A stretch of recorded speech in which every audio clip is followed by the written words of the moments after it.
Et à tous et bienvenue dans ce nouveau tutoriel Photoshop. Photoshop, quoi qu'on y pense, c'est pas que de la retouche photo, c'est pas que du dessin, on peut aussi y faire de l'animation.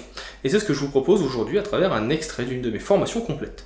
Formation que vous pouvez d'ailleurs retrouver dans la description, hein, vous allez sur tuto.com, il y a le petit lien, il y a le petit code promo pour l'avoir à moins 20%, et ainsi pouvoir continuer à vous développer, en tout cas en termes de connaissances, sur Photoshop.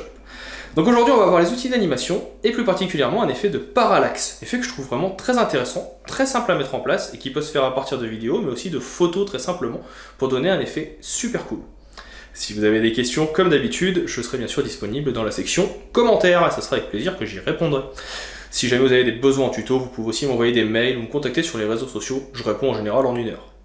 Dans tous les cas, j'espère que cette vidéo vous plaira, je vous en souhaite un bon visionnage et je vous dis à tout de suite. Pour le prochain petit exercice, je vous propose de venir faire un petit peu de montage vidéo et de venir travailler un parallaxe sur Photoshop. Un parallaxe, c'est quand on va avoir les éléments qui vont se déplacer dans la composition. Vous allez voir que c'est assez simple.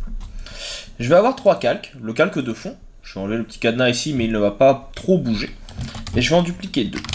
Et l'idée c'est d'avoir la partie qui va être ici, alors je vous le trace au pinceau, hein, ça va pas forcément être très beau, c'est juste pour vous montrer un petit peu l'idée. Donc on va avoir ici la partie qui va être à cet endroit, c'est rapidement comme ça, qui va rester fixe, donc cette partie-là.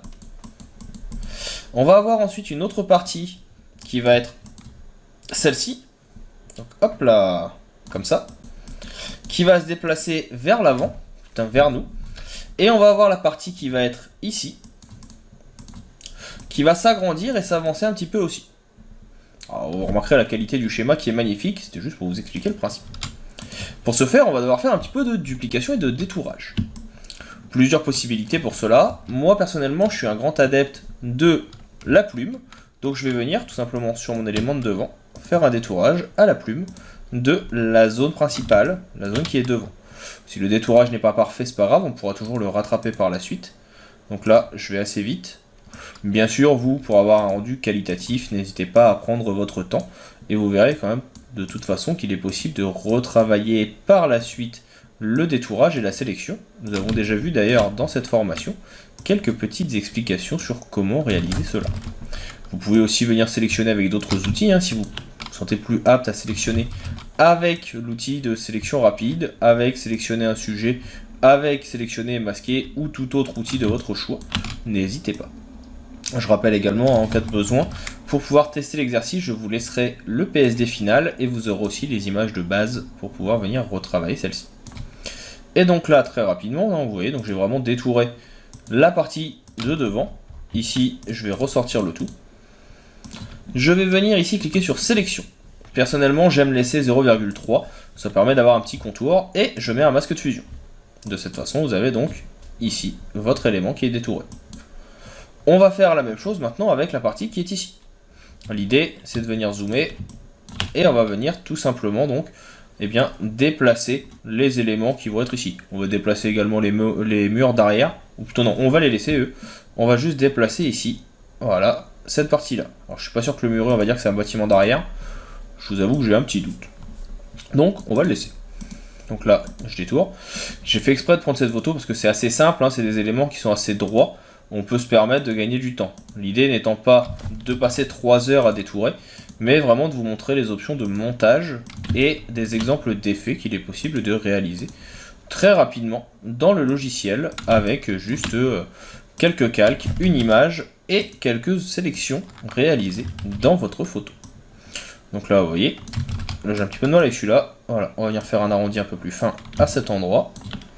On finalise, là j'appuie sur Alt pour réinitialiser mon point d'ancrage, pour ceux qui connaissent. Si vous voulez plus d'informations sur l'outil Plume, si vous n'êtes pas un grand connaisseur, j'ai une vidéo sur le sujet disponible gratuitement sur tuto.com et j'ai aussi une formation complète sur les outils de détourage qui vous permettra de mieux comprendre le fonctionnement de tous les outils. Donc profitez-en, c'est, je trouve, une façon agréable d'apprendre les différentes possibilités, même si on en a vu quelques-unes ici. Et donc là, comme tout à l'heure, hein, on finit la sélection. On vient transformer et on va venir ici tout simplement donc mettre un masque. De cette façon, on a nos 3 éléments qui vont être séparés les uns des autres. L'idée maintenant, ça va être de les déplacer. Pour cela, on va venir faire donc fenêtre montage, ou alors, moi j'ai le menu montage qui est déjà en bas. Vous avez la petite flèche avec plusieurs possibilités qui s'offrent à vous. Soit créer un montage vidéo, soit créer une animation d'image. Donc là, pour le cas présent, on va être sur un montage vidéo et je clique. Et je retrouve ici donc mes 3 photos. Là, je vais finir et fermer mon menu. Là, je vais remonter un petit peu et on peut venir ouvrir les 3. Et vous voyez que quand ils sont ouverts, ici, les 3 menus, vous allez avoir la possibilité de définir leur position. Vous allez avoir la possibilité de définir leur style, etc. etc. Et bien l'idée c'est très simple. Donc là, je me mets sur le premier, je vais faire un petit chronomètre pour sa position. Le petit chronomètre c'est en fait tout simplement le point de référence numéro 1 où il se trouve au moment où on commence. Vous pouvez aussi positionner le masque différent ou décider de l'activer ou non. Pour le moment, on ne va pas travailler là-dessus. Et non, on va aller jusqu'à 4 secondes et je vais mettre un autre chronomètre. Alors ne recliquez pas sur le chronomètre, ça serait une erreur.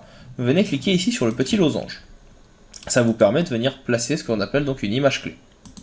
Alors là vous voyez que ça dézoome, c'est parce qu'en fait je descends avec ma souris, et quand vous êtes à cet endroit là, ça ne descend pas, il faut vous mettre au milieu.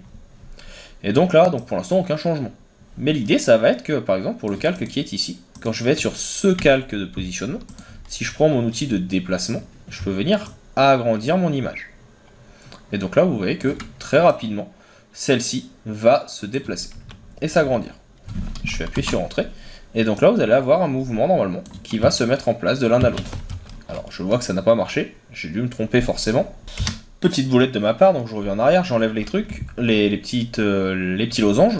Ça va prendre à vouloir aller trop vite. J'ai oublié qu'il faut ici convertir en objet dynamique. C'est ça qui nous permet de pouvoir venir modifier, tout simplement, ici.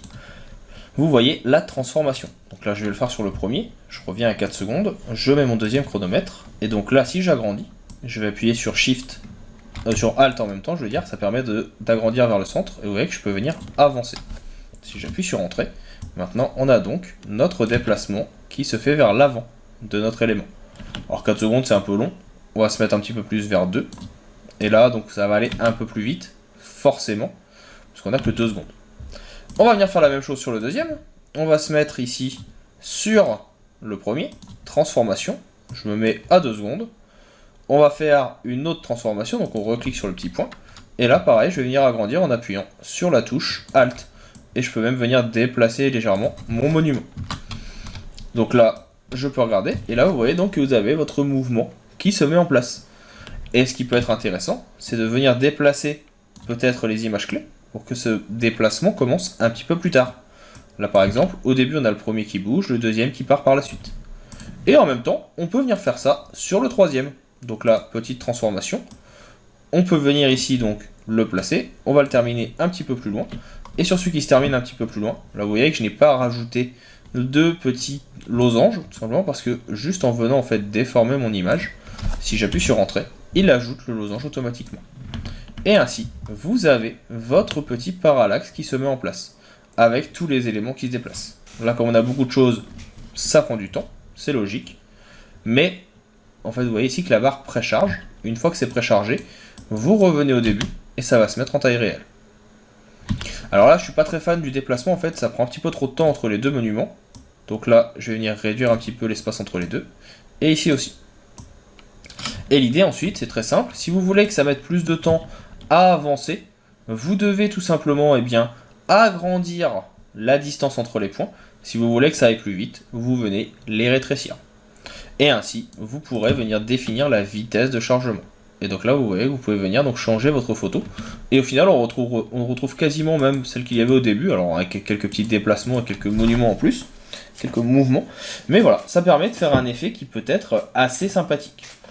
Une fois que vous avez fini cette vidéo, que vous avez fini votre montage, vous allez pouvoir venir donc l'exporter. Pour cela, on va faire Fichier. Et vous avez ici donc Exportation.